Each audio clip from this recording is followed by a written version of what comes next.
How's it going, ladies and gentlemen?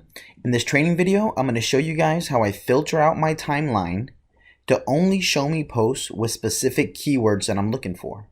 And I use this to go ahead and replicate other people's content that's working for them and use it for myself. Okay?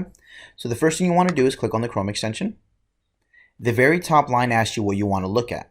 I want to filter and only look at post. Right here where it asks you to type in the keyword are the words that I want to look up in the post.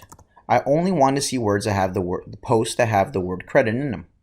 Show me posts that only have the word credit.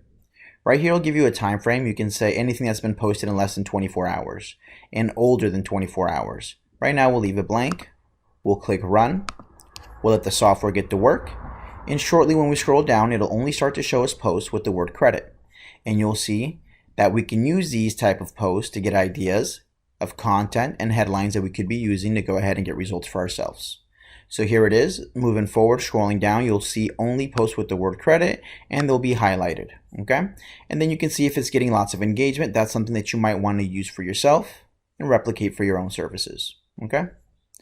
So again, these are all posts with the word credit. Credit. Again, there's some engagement. Let it load. The word credit. It'll keep on loading and moving forward. It'll only show us posts with the word credit. Again, this is exactly what I go ahead and use in order to go ahead and replicate other people's content. And that way I'm not spending hours and days figuring out on what I should be posting and what I should be creating. Okay, guys? Have an awesome day. If you have any questions, feel free to reach out. This is how you filter out your timeline posts by specific keywords.